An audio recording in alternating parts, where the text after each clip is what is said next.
basic objective of good governance was failing completely. And that is how the government thought of standardizing the profession of valuation in this country with the help of, to begin with the valuation and valuers rules, and now soon there is going to be a act. I'm sure all of you must have gone through the valuers bill. As valuer, all of us have a responsibility. All of us have lot of duties and obligations. And what are the duties and obligations? The duties and the obligations that we have as a valuation professional is to ensure that whatever we do in discharge of our assignments, we do everything which is beyond any kind of suspicion or doubt.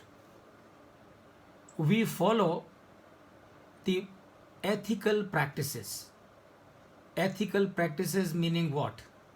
Ethical practices meaning doing things which are totally fair, doing things which are without any additional extra benefit, doing things doing things in a way that when you come back in the evening at your home, you can tell your mother, today this is what I did.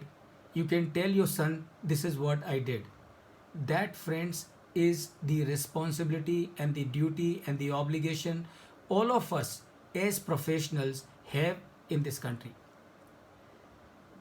The objective behind bringing these standards by the government is to ensure that this minimum is done by everybody.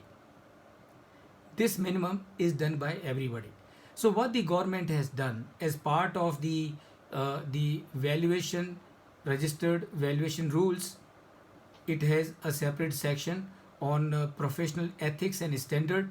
It has identified 8 different areas that every one of us need to comply with. Friends, as a friend, I would tell you that is the minimum that we have to do. As a matter of fact, our conduct should be such that we do not have to open those standards at all. This is how our conduct should be. For me to ensure that I am fully in compliance with the norms of ethics, I do not have to check in the book and see whether I am doing it correctly or not. I should be doing it in a way that there is no need for me to check the book and see whether I was wrong or I was right. Why? Because if I am doing something wrong, I do not have to ask anyone. I do not have to read a book and find out whether I am doing wrong or doing right. When I am doing it at that time itself, I know whether I am doing it correct or I am not doing it. What I am doing is incorrect. As valuation professional, this is what we have to do. Anything that we do, we need to ask ourselves. We need to be alert all the time and not do anything that we cannot share with my son or with my mother.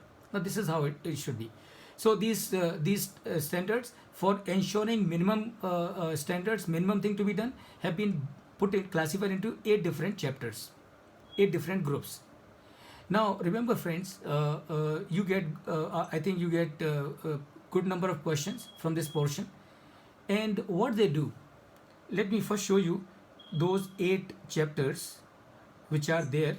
So these are the 8 chapters under which everything has been put. Now what they do, please pay attention. They will write something that this part is covered in which of the clauses, in the integrity and the fairness, into the professional competence and due care, or something like that. You should be able to connect and reply accordingly. So what you will need to do, all of you, you will need to go through these standards 3-4 times, and they're not bulky in any case, just few slides. so that everything gets captured in your system. And I'm going to share them with you one by one. So under the integrity and fairness, this is the first clause. Under the integrity and fairness, what are they talking about? Uh, a valuer should, in the conduct of his business, follow high standards of integrity and fairness. High standards of integrity and fairness. Nobody has to tell me what is integrity, what is fairness. Nobody has to tell me what is integrity, what. तीनों को 30 रुपए वाले कौन पूछ ले और गुलूकन का पूछ ले आम का और coffee Varun, your speaker phone is on. Okay. Sorry. No. Your secrets will be out, Varun. If you don't know your speaker phone is on, all your secrets will be out to the everybody in the group. Okay, no worry. All right. So that is your integrity and fairness. Second is maintain integrity for being honest.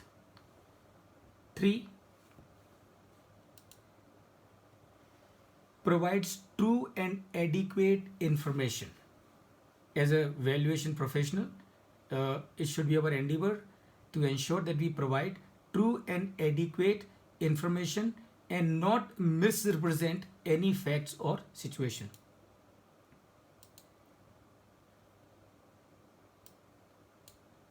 And we should not do anything that will bring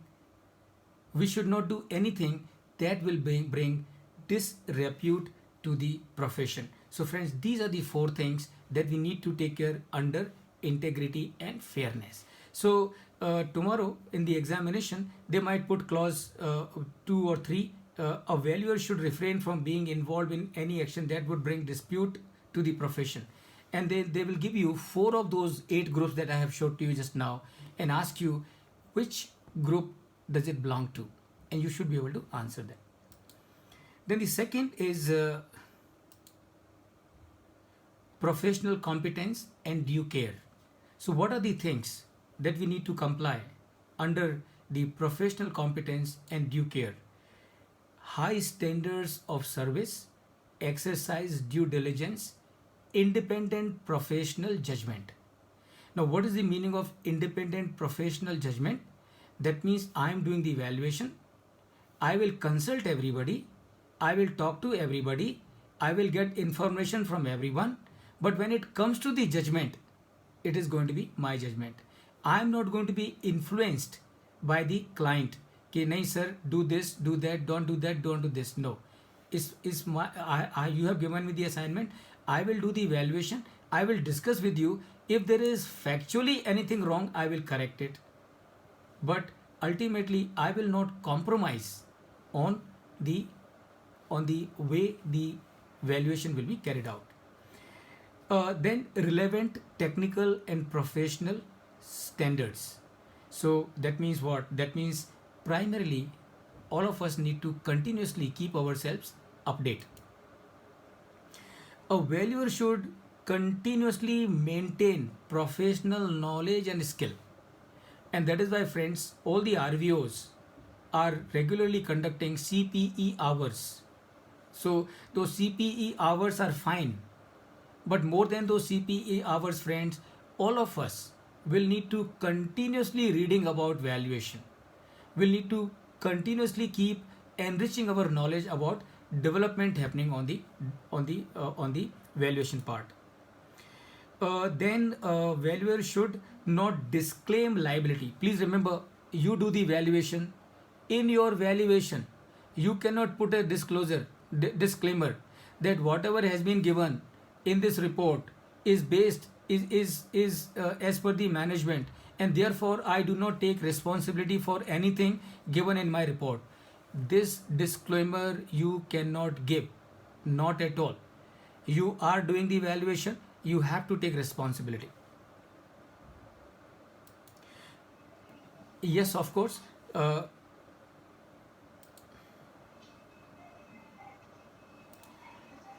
To the extent certain information which are given in the report which are not generated by you, those information are directly coming from the management or from the company. Obviously you cannot be responsible for that information which is given to you by the company and not generated by yourself. That is the exception that you have, but not a generic exception. And then of course carry out with care and skill the instructions of the client insofar they are compatible with the requirement of integrity. So please remember, you are supposed to listen to your client only to the extent they are in line with the integrity, objectivity and independence. So you will listen to the client and go as per his instruction, so that so long as it is not leading to the compromise of the independence.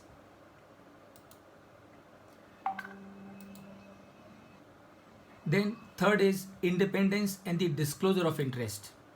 You can understand it very clearly, disclosure of interest. So as a valuer, you will have to without the presence of any bias, conflict of interest, coercion or undue influence. So a valuer should not act with objectivity in his professional dealings by ensuring, should act with objectivity in his professional dealings by ensuring that its decisions are made without the presence of any bias, conflict of interest, coercion or undue influence. Now you have to, whatever you do, it should not be because of the bias, conflict of interest, coercion or undue influence. This is part of your independence and disclosure of interest. Now friends, I am repeating it once again for the benefit of every one of you. When you are preparing on these ethics and the professional standards, remember, don't read the subclause alone, read it in the context of the main clause, because you would be able to correlate it and connect it.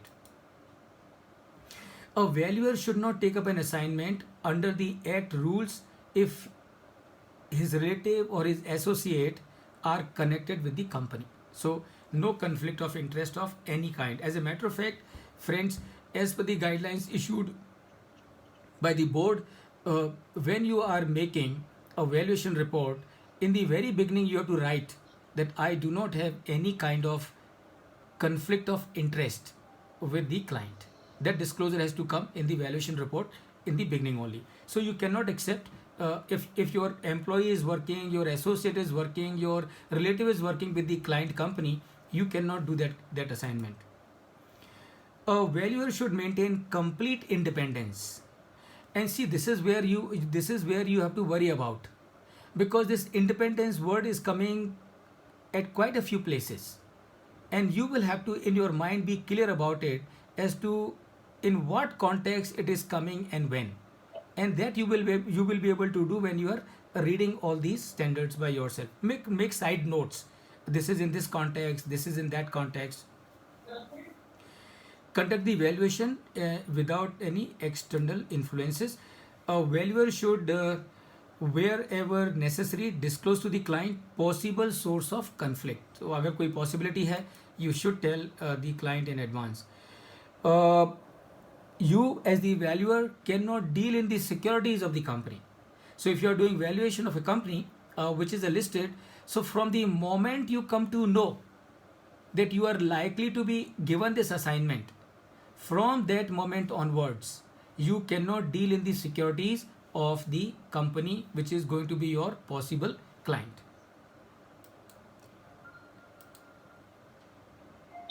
Continuing with the same independence and the disclosure of interest, a valuer should not indulge in mandate snatching or convenience valuations. I am sure you understand what is the meaning of mandate snatching. That means somebody is getting that assignment, you should not ring up the company and tell he is charging you so much, I will charge you less, don't give this assignment to him, give it to me. This is mandate snatching. Don't do that. Completely unethical, not permissible. Neither you do the convenience valuations. The client is asking, okay, I will give you this assignment, but you need to give me this value. Tell very clearly, sir, I cannot assure you at this point in time as to what value will come. I will give you the value what it comes. Following the prescribed methods, I will do the valuation. I cannot assure you anything on account of what value. That is no convenience valuations.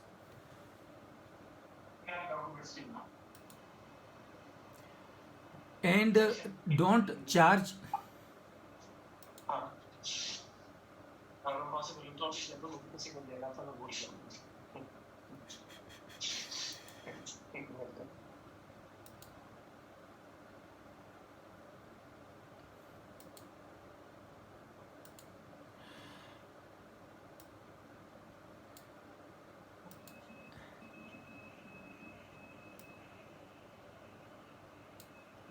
Okay, so as an independent valuer, no charge success fees.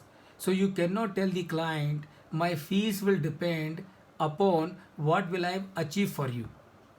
So no success fees. Your fees has to be determined much in advance before the engagement is given to you. So you cannot say I will charge you a fees as to at what value I will be able to help you do the deal with the other party. No, no success fees permissible.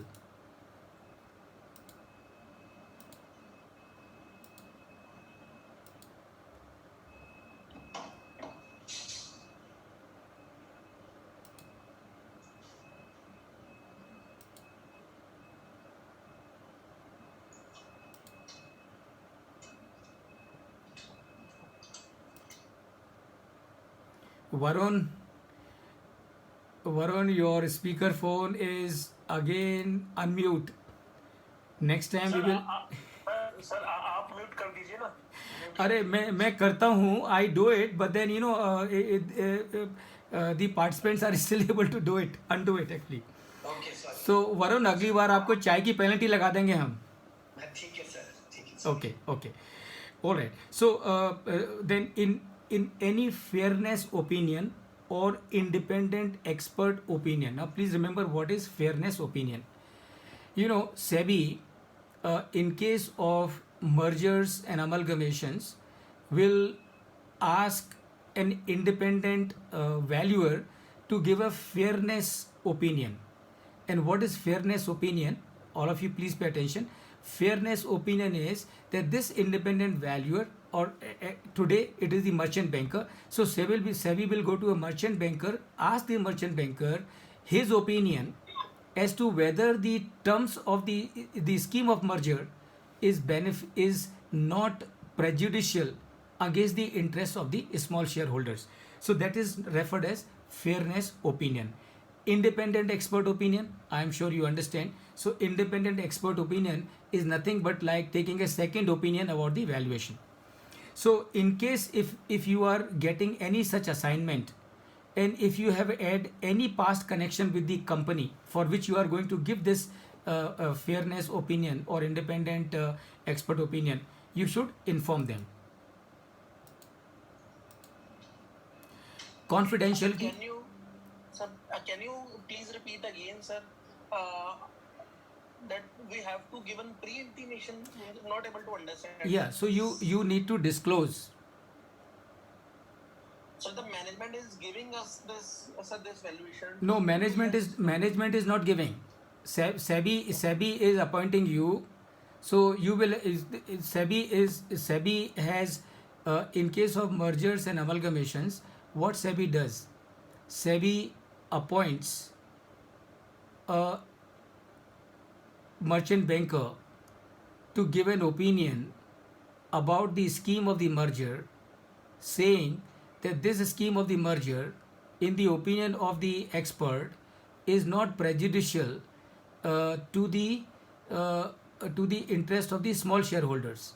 So when you are getting this assignment, in case if you have had any kind of connection with this company for whom you are going to do the fairness opinion, you must keep the SEBI informed of it. Okay, sir. Thank you, sir. Thank you. Okay, so under the confidentiality, a valuer should not divulge any confidential information of the client to anyone without proper and specific authority from the company, unless there is a legal or professional right or duty to disclose. So if you have a professional right or obligation, then you can disclose. Otherwise, no confidence. I will tell you, friends, forget confidential information. You should not disclose any information of your client to anyone unless and until you have the authority from the client, or as per your legal right, you have the authority to make that disclosure. So I would say you go to that extent. Maintain the confidentiality. When you maintain the confidentiality, friends, you automatically build credibility for you. Yes, Devang, you had a question. Devang? What's the level of interest? Suppose you are getting for any stock company and other things, and you have some shares in that company. There Yeah. should be some level of interest, no? So Devang is very simple. Either a lady is pregnant or is not pregnant. So even if you are holding one share, you are interested. Otherwise there is no limit. So therefore, avoid make the disclosure, dispose of the those shares. Okay, if you were holding these shares prior to you getting the assignment, you just make a disclosure that on this date 2 years back I have bought the shares of this company and I want to disclose it right at the outset. So this will be perfectly fine, because you are not doing anything wrong. But the moment you come to know that you are going to get this assignment, from that moment onward, no dealing in the securities of the company. I got it. Thank Yeah. you. Information management. Now, a valuer should ensure that he maintains written contemporaneous records for any decision taken, the reasons for taking the decision, and the information and evidence in report in support of such decision. Record keeping is extremely important, friends. As per the standard, you have to keep records of the valuation that you have done for a minimum period of 3 years. And remember, there is always a question as per the code of conduct or code of professional ethics, for how many years a valuer is supposed to keep the record? 3 years, 4 years, 5 years, 8 years. Your answer should be 3 years. But remember, in case if the matter is in high court or with the any tribunal or with the Supreme Court or with any other authority under litigation, in that case you will not dispose those records until the time those matters are settled legally. So in that case, the period for which you will hold these records is going to be coterminous with the completion of the legal proceedings. Otherwise, 3 years. A valuer should appear, cooperate, and be available for inspection and investigation carried out by the registration authority, any person authorized by the registration authority, or your RVO. So that is what it is. So in case if you have to appear before any government agency, you have to appear, you have to cooperate, and you have to ensure that you provide all the informations that may be required by the investigation or the inspection. That is your information management. And there are some more points under the information management. A valuer should provide all information and records as may be required by the registration authority. So what is the registration authority in this case? IBBI is a registration authority. RVO, of whose you are going to be a member, is a registration authority. So any record which is required by tribunal, appellate tribunal, from your side, you have to provide that information. A valuer, while respecting the confidentiality of information acquired during the course, should maintain proper working papers for a period of 3 years, as I mentioned little while ago. I have explained this point already. Further supplementing that in case if the matter is pending in any of the judicial authority, then the period of holding that record will increase further and will be over only together with the settlement of the matter in the judicial authority. Gifts and hospitality. Should you accept the gifts or should you give the gifts? So remember, as per the standard, you should neither give the gifts nor you should accept the gifts. Forget you not accepting the gifts. Even your relative, your associate, your employee, nobody should accept the gifts from anyone, nor you should give gift to anyone. So that is under your clause number 6. Should not accept gifts or hospitality. I am coming to Shimla. Please arrange my stay out there. And no, you can't do that. Neither client company is asking, I am coming to Pune, I am coming to Mumbai, please make arrangement for my airport pickup, please make my arrangement in hotel so and so at your cost. No, you cannot offer this kind of hospitality, and nor you can give any kind of such gifts. Remuneration and costs. So your remuneration that you ask is a very subjective matter, but the remuneration that you charge has to commensurate with the service that you are providing, and it should be fixed in a transparent manner. A valuer should not accept any fees or charges other than those which are disclosed. So there should not be anything accepted on the sidelines. Whatever it is, it should be upfront.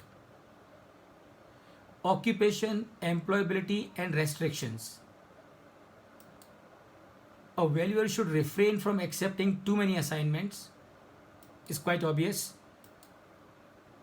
Should not engage in any employment, obviously. So as a registered valuer, remember, you cannot be in employment together with a registered valuer.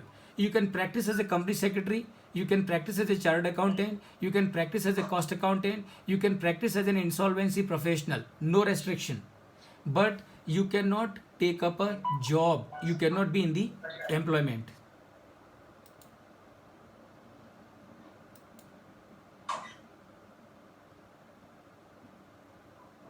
You cannot be in the employment.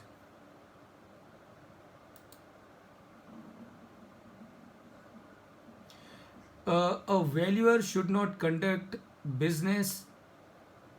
See, this is interesting, and please pay attention here. A valuer should not conduct business which, in the opinion of the registration authority, is inconsistent with the reputation of the profession.